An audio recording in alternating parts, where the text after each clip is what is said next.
Hi, I'm Kim Vanell in Whanganui, New Zealand. It's Thursday, January 8th. Today, an ICE agent fatally shoots a woman in Minneapolis. The US seizes a Venezuela-bound oil tanker bearing the Russian flag, setting up a potential showdown.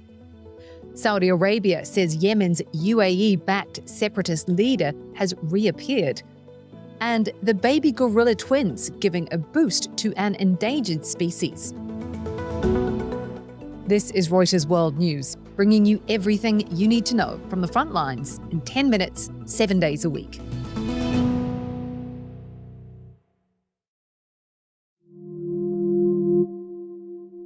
We start in Minneapolis, and a warning, this contains details and some foul language that some may find distressing.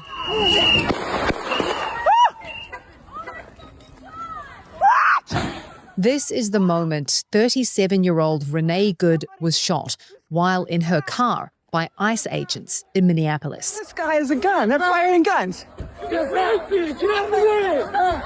The shaky footage shot by a bystander moves closer, showing a car crashed into a tree and agents surrounding it. They just killed that lady right there in that car, y'all.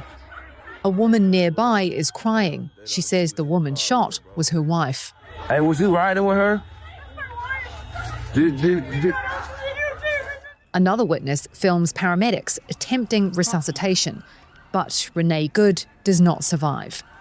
The shooting drew protesters onto the streets, You're gonna shoot someone else! where they were met by heavily armed federal agents wearing masks, who later fired irritants at them. The shooting is reigniting anger over President Donald Trump's immigration crackdown. US Homeland Security Secretary Kristi Noem says ICE agents had been working in the area all day with people harassing them, and the woman was blocking officers in with her car. ICE agents repeatedly ordered her to get out of the car and to stop obstructing law enforcement, but she refused to obey their commands. She then proceeded to weaponize her vehicle, and she attempted to run a law enforcement officer over. Mayor Jacob Frey rejects the government's account. What I can tell you is the narrative that this was just done in self-defense is a garbage narrative. Blaming the Trump administration for sowing chaos and issuing this blunt message to ICE. Get the fuck out of Minneapolis. Democratic Governor Tim Walz agreeing with the sentiment. What we're seeing is the consequences of governance designed to generate fear, headlines, and conflict. President Donald Trump has weighed in on social media, saying the woman was a professional agitator and that the, quote, radical left are to blame for targeting law enforcement and ICE agents. Reuters reporter Renee Hickman is in Minneapolis and says bystander video challenges the Homeland Security's version of events. In it, we can see the ICE agents approach Good's car.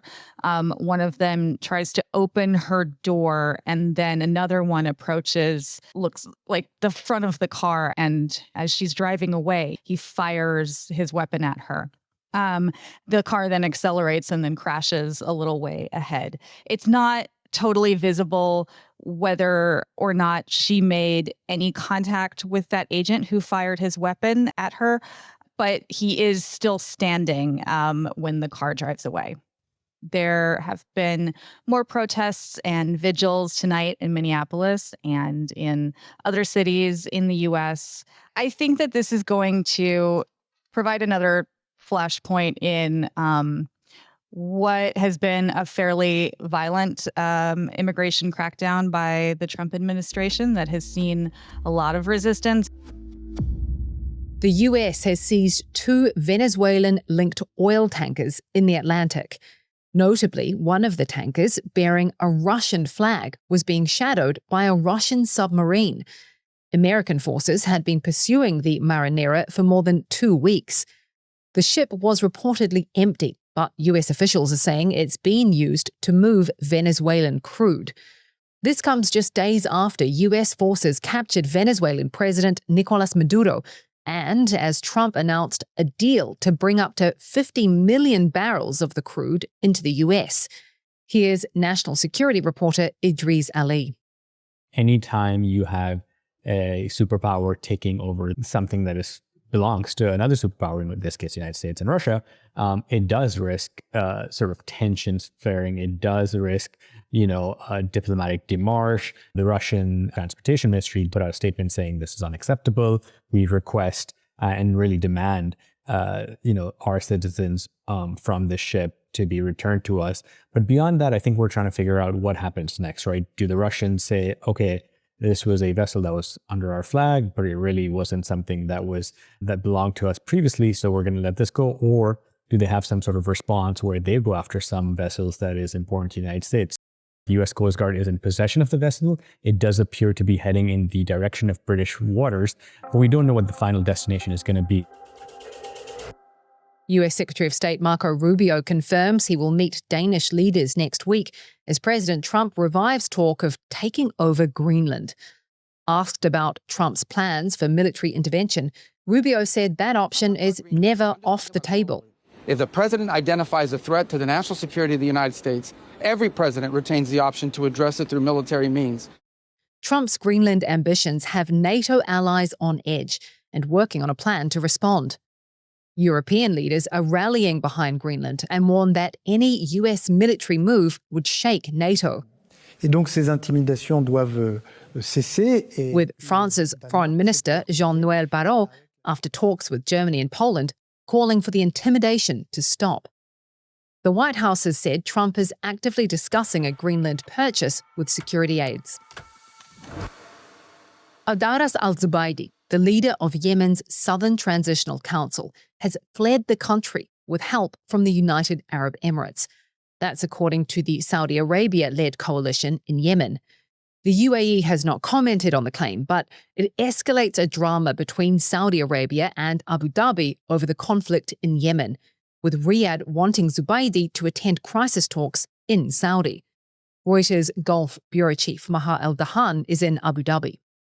In many ways, you have to see why the Saudis would take great offense at this. They had been waiting for Zubaydi to arrive at the head of that delegation to have that conversation with them and with other Yemeni groups over how they could resolve this crisis that is evolving in the south. And instead, he flees. So, what options are on the table for the Saudis to respond now? One would assume everything. It's hard to predict. But Maha says the two nations' economies are deeply entangled. They have about $30 billion of trade between them. They invest in each other's countries. They are both members of the OPEC oil exporting group. There's so much that brings them together.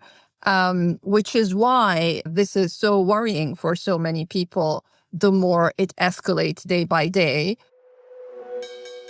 Over on markets, US defense stocks are taking a hit. Amanda Cooper from our sister Markets podcast, Morning Bid, has more. Amanda, what's going on? That's right, Kim. Defense stocks definitely took a hit after Trump posted that he was going to stop them from completing buybacks and paying dividends until they resolved some of their production issues. However, he later posted that he wanted to increase defense spending to an unprecedented $1.5 trillion, which then saw those losses evaporate and the stocks rallied after hours. So it's anyone's guess what might come next. You can catch Morning Bid wherever you get your podcasts. Back in the US, Nick Reiner, the man charged with fatally stabbing his mother and filmmaker father Rob Reiner inside their West LA mansion, has had his arraignment delayed again. Court sketches show Reiner arriving in court shackled and in a jumpsuit, but then an unexpected turn of events. In chambers, we feel that we have no choice at this juncture but to withdraw as counsel has to be relieved. That's Reiner's high-profile lawyer, Alan Jackson, abruptly withdrawing from the case. A public defender has stepped in, and an arraignment is now set for February. If convicted, Nick could face life without parole or the death penalty.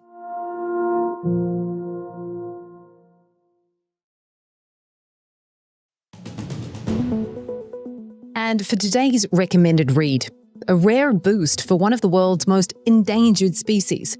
A mountain gorilla has given birth to twins in eastern Congo's Virunga National Park. The two males appear healthy and are being monitored closely by rangers. in a park where fighting has intensified and forest loss is growing. The park estimates there are 1,075 mountain gorillas in the wild. We'll drop a link in the description. For more on any of the stories from today, check out Reuters.com or the Reuters app. Don't forget to follow us on your favorite podcast player. If you're listening on a smart speaker, just ask for the latest news from Reuters 7 days a week. We'll be back tomorrow with our daily headline show.